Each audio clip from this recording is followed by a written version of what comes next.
जय श्री राम, राम राम, नमस्कार। Education system Bihar में आपका स्वागत है। आज के इस वीडियो में बिहार शिक्षक बहाली 7वें चरण सीटेट बीटेट एस्टेट के बारे में कुछ ज़रूरी बातें करने वाले हैं, महत्वपूर्ण जानकारी साझा करने वाले हैं। तो आप लोग इस वीडियो में बने रहें, वीडियो को अंत तक देखें। यह वीडियो सभी विषय के शिक्षक अभ्यर्थियों के लिए महत्वपूर्ण है। 7वें चरण सीटेट बीटेट एस्टेट उत्तीर्ण अभ्यर्थियों के लिए महत्वपूर्ण है। 7वें चरण शिक्षक अभ्यर्थियों के लिए बड़ी खबर निकलकर सामने आ रही है। वीडियो को शुरू करने से पहले एक नज़र सुर्खियों पर। आप लोग हेडलाइन देख लेंगे, इन सभी महत्वपूर्ण बिंदुओं पर बातें करने वाले हैं। आज की तमाम बड़ी खबर के बारे में जानकारी स्पष्ट करने वाले हैं। नए साल में होगी 7वें चरण शिक्षक बहाली, पहली बड़ी खबर। अब दूसरी बड़ी खबर, प्रधान शिक्षक और प्रधानाध्यापक के तर्ज पर होगी शिक्षक बहाली।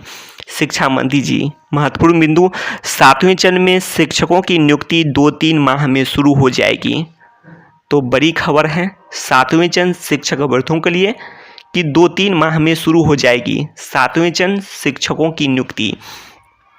इससे पहले नियमावली में संशोधन और जो अगले कैबिनेट बैठक है, तो सभी अभ्यर्थियों की जो उम्मीद है वो नज़रें टिकी हुई है कि जो अगले कैबिनेट बैठक में जो है नियमावली पब्लिक हो जाए, फाइनल हो जाए। और इसके अलावा जो कंप्यूटर शिक्षक के पद हैं, जो कि 9033 कुल मिलाकर पद हैं, तो जितने भी पद हैं सृजित होने हैं वो जल्द से जल्द, जो कि करीब पहले से भी पद हैं और बाकी जो 7360 है या फिर 7376 हैं, वो भी जल्द से जल्द फाइनल होकर आ जाएं और उसके बाद 7वें चरण शिक्षक बहाली शुरू हो जाए। तो केंद्रीकृत और ऑनलाइन बहाली होगी 7वें चरण शिक्षक बहाली, जिसके बारे में विस्तार से बातें कर चुके हैं। अब तीसरी बड़ी खबर, माध्यमिक शिक्षक पात्रता परीक्षा 6 अप्रैल से, एस्टेट 2023 आवेदन की तिथि 1 फरवरी से 14 फरवरी, परीक्षा की तिथि 6 अप्रैल से 24 अप्रैल और रिजल्ट की तिथि तो जून महीने में ही तिथि है इसका। अब आगे देख लेते हैं, तो क्या माध्यमिक शिक्षक पात्रता परीक्षा किन किन विषयों के लिए होंगी वो भी आगे स्पष्ट करने वाले हैं। इससे पहले आप लोग देख सकते हैं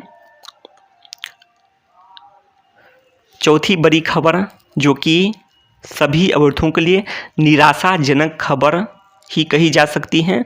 हाई स्कूल में 1,22,000 पदों पर बहाली जून 2023, तो यहाँ पर होगा जून 2023 होगा, 22 नहीं, जून 2023 तक। और प्राइमरी में 80,000 पदों पर बहाली अक्टूबर 2023 तक।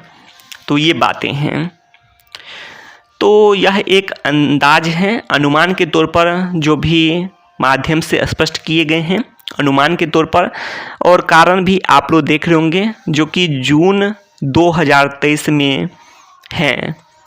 जून 2023 में परिणाम की बातें की गई है एस्टेट 2023 के लिए और कॉमर्स विषय के लिए। इससे पहले जो शिक्षा विभाग के प्रधान सचिव के माध्यम से स्पष्ट की गई थी प्रेस नोट करके, तो उससे भी स्पष्ट है कि जो कॉमर्स के लिए होंगे तो, लेकिन उसको अलग से भी कराया जा सकता है। और इसीलिए चाहे कि जो भी 7वें चरण के शिक्षक अभ्यर्थी हैं, मिलजुल कर प्रयास करें कि जो 7वें चरण का विज्ञापन है जल्द से जल्द जारी हो जाए। 2-3 महीने की बातें यहाँ भी की गई है, यहाँ पर देखेंगे।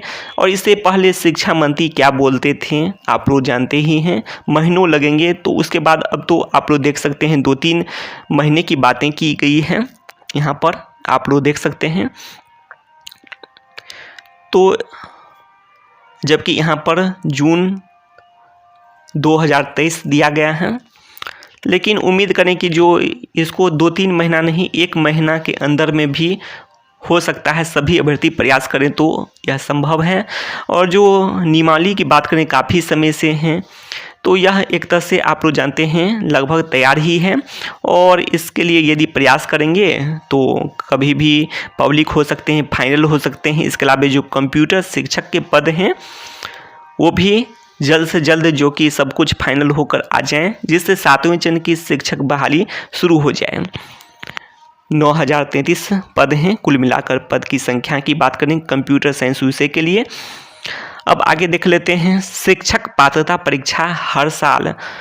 तो शिक्षक पात्रता परीक्षा के बारे में बातें की गई हैं, क्या सही में और किन किन विषयों के लिए। अभी के अनुसार बात करें तो एस्टेट 2023 स्पष्ट होता है। पहले भी जो बातें की गई है शिक्षा विभाग के अपर मुख्य सचिव के माध्यम से, नोट के माध्यम से, कि जो कॉमर्स विषय के लिए, और जो बाकी विषय में बात करें तो एस्टेट 2019 की बात करें, एस्टेट 2019 तो हुए हैं सभी विषय के लिए लगभग। हाँ, कुछ विषय हैं जैसे कि सोशल साइंस में, जैसे कि हो गया हिस्ट्री हो गया, ये सब के लिए नहीं हुए हैं। पीजीटी नहीं हुए हैं, अर्थात क्लास 11-12 के लिए नहीं हुए हैं। और इसके अलावा हिंदी भी विषय हैं। तो कुछ विषय हैं जिसमें नहीं हुए हैं, लेकिन अधिकतर विषय जिसमें ज़रूरत थी उसमें हो गए हैं। और जानते हैं आप लोग कि जो भी एस्टेट 2019 के अभ्यर्थी हैं, 8 साल के बाद विज्ञापन जारी हुआ था, तो लगभग 8 साल अभ्यर्थी इंतज़ार किए थे। जो कि जानते हैं कि जो एस्टेट 2011 के बाद जो भी पास किए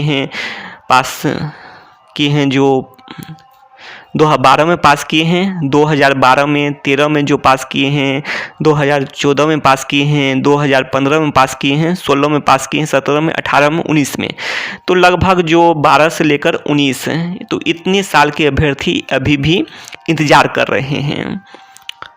अर्थात जो शैक्षणिक योग्यता प्राप्त किए हैं, जो कि दिया गया था, जो शैक्षणिक योग्यता क्वालिफिकेशन, एजुकेशनल क्वालिफिकेशन प्राप्त किए हैं, तो लगभग अभ्यर्थी काफ़ी समय से इंतज़ार कर रहे हैं। और बहुत सारे अभ्यर्थी जो होंगे जिनका उम्र भी समाप्त होने को होंगे, तो ये भी बातें हैं। तो इसके लिए चाहिए कि जो अब जिनका ये सभी पहले हो चुका है, एस्टेट 2019 का पहले संपूर्ण बहाली हो जाए, उसके बाद फिर से एस्टेट 2023, ये सभी साथ साथ हो सकते हैं। जैसे कि आप लोग देखे होंगे कि जो 6 फेज के लिए बात करें तो छठे चरण में देखे होंगे कि जो छठे चरण की विज्ञापन भी आए उसी साल, और उसके बाद एस्टेट 2019 भी हुए उसी साल।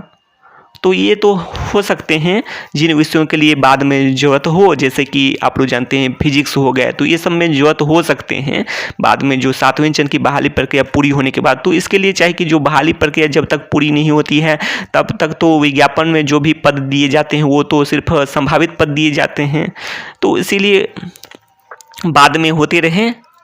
तो जो क्वालिफिकेशन है जो 60 के अनुसार से जो सभी पात्रता परीक्षा में होता है, उस अनुसार से जो एस्टेट 2023 के लिए रिजल्ट आ जाए, उसके बाद आगे की जो 8वें चरण की बहाली प्रक्रिया में हो, तो ये सब हो सकते हैं। अब आगे देख लेते हैं एस्टेट के आयोजन को लेकर अभी तक राज्य सरकार का अभी तक जो है निर्देश नहीं आया है। तो इसका मतलब है कि जो दिया गया था वो भी एक अनुमान के तौर पर दिया गया था। जब निर्देश ही नहीं आया है तो अनुमान ही है, राज्य सरकार का अभी तक निर्देश नहीं आया है। इससे पहले भी जो अपर मुख्य सचिव जी शिक्षा विभाग थे तो वो स्पष्ट किए हैं कि जो कॉमर्स विषय के लिए निर्देश के बाद आगे निर्णय लिया जाएगा। तो ये भी बातें हैं कि निर्देश के बाद आगे निर्णय लिया जाएगा। एस्टेट 2023 ऑनलाइन आवेदन भरने की तिथि किन किन विषयों में ली जाएगी, विषय रिक्तियों आदि की तिथि, तो ये सब के लिए तो चाहिए। तो यहाँ पर तो 7वें चरण की प्रक्रिया भी पूरी होनी चाहिए जब रिक्तियों के लिए बात की जाए। तो इससे फिर वही बात हो जाएगा मेरिट नोट इनमेरिट में जो आपस में विवाद ये सब हो गए थे, तो यही बातें हैं। और साथ साथ में जो 50% किया जाता है, तो इस बात को लेकर भी देखते हैं कि जो काफ़ी ये सब बात को लेकर विवाद बढ़ता है। और यही सब बातें हैं, देख चुके हैं आप लोग भी। कितना दिन मुख्यमंत्री जी 7वां चरण रोक कर रखेंगे, तो जैसे कि आप लोग जानते हैं सभी बातें अब सभी अभ्यर्थी जान चुके हैं कि जो मुख्यमंत्री जी चाहें तो कभी भी किसी भी समय में जो 7वें चरण का विज्ञापन जारी हो सकता है और सभी क्वालिफाइड की नौकरी भी पक्की हो सकती है। जब सरकार का प्रयास हो, मुख्यमंत्री जी का प्रयास हो, सभी बातें मुख्यमंत्री जी पर डिपेंड करती हैं। तो ये सभी जानने लगे हैं। और जब से जो विपक्ष के माध्यम से भी स्पष्ट किया गया है कि जो मुख्यमंत्री जी की इच्छा शक्ति पर डिपेंड करती है सभी बात